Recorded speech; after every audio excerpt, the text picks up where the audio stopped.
দেউতাক মাকৰ কথা শুনি পঢ়া শুনা কৰি ধুনীয়া ধুনীয়া বোৱাৰী আনিব লাগে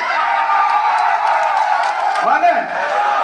আৰু দেউতাক মাকক চাব লাগে ভাল কৰি হয়নে নহয় আজিকালি ল'ৰাবিলাকৰ বহুত ল'ৰাৰ আঁচনি হৈ গৈছে দেউতাক মাকক নোচোৱা আটাইতকৈ ডাঙৰ আঁচনি হ'ব লাগে দেউতাক মাকক চোৱা এতিয়া ল'ৰাৰ ডাঙৰ আঁচনি কি ল'ৰা ছোৱালী ডাঙৰ আঁচনি কি আগতে অসমত চাকৰি পাবৰ কাৰণে টকা দিব লাগিছিল হয়নে 2012 চনৰ পৰা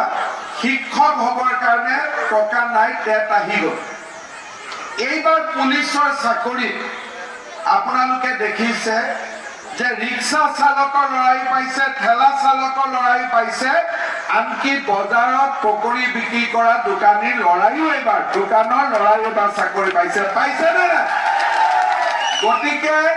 লৰাৰ কাৰণে আটাইতকৈ ডাঙৰ আঁচনি হ'ল কৰাপশ্যন নোহোৱাকৈ বিনা পইচাত চাকৰি হয়নে ভাল কৰি এতিয়া কামাণ্ডো বেটেলিয়নৰ ৰিজাল্ট দিব অহা বছৰ পুলিচৰ চাকৰি আকৌ ওলাব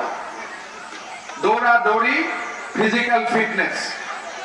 হ'ব অহা বছৰ ওলাব এই বছৰ আৰু একটা ৰিজাল্ট দিব আগষ্টত তাৰ পিছত আকৌ ফেব্ৰুৱাৰী মাহত এডভাৰটাইজ ওলাব হ'ব